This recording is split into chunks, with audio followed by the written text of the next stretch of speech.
Part of that role is leading something, an initiative we've had now for about 5 years called Creating the Greenest County. And it was set up in not dissimilar way to how RIF works, I think. What we did is we identified that green issues were something that the people of Suffolk were concerned about.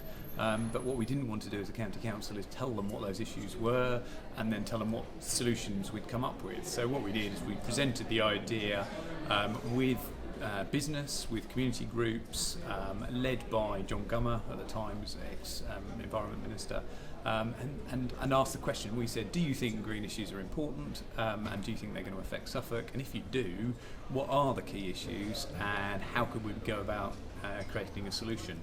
And we badged it as creating the greenest county, so we didn't claim to be the greenest county as we've been accused of in the past.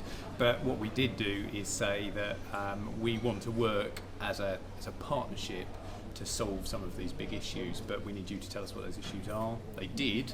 It started off 4 or 5 years ago, massive conference, 400 or 500 people came up, and we came up with a list of 3 things basically, and it was basically tackling climate change in terms of reducing our impact.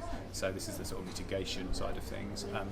Adapting to climate change, being on the coast, on the soft coast, we saw the dangers of climate change coming, and we knew we were going to have to face them. So, and a big agricultural community understood climate change as well. And also, and I think probably most importantly, is we broadened it out into looking at protecting and enhancing the natural and historic environment of Suffolk. So quite a wide agenda then, massive really. agenda, which is great because you get everybody bought in. So how does that relate to what we're talking to today? Because I guess RIF is a much more a much narrower thing than that in a sense, but it must fit in. It does. And the magic of Greenest County is that it sits as this umbrella over this whole subject.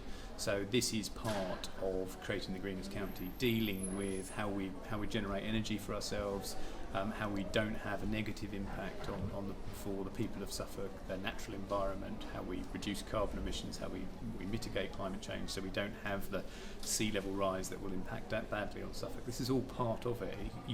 Because we've got this umbrella campaign initiative of Greenest County, we can then start discussing these topics under that umbrella and make the connections across to lots of issues that are of concern to lots of different people. So how can you use what you've heard today and what you know about the renewable infrastructure framework? Well, we were involved in the document sort of that's been discussed today, the regional capacity study. And it's always been a desire to in Suffolk to take that to the next level, and so today is about trying to get some buy-in from some key people in other organisations, our own politicians, to get some enthusiasm to tackle this issue and to get the resources together to do what Cambridgeshire have done in Suffolk. And I think I'm hoping the big the pull is the allowable solutions, the community energy fund. I think that will make a lot of sense to local politicians at a time when we're talking about local green economy being very important in Norfolk and Suffolk. It's a key issue at the moment, building that green economy.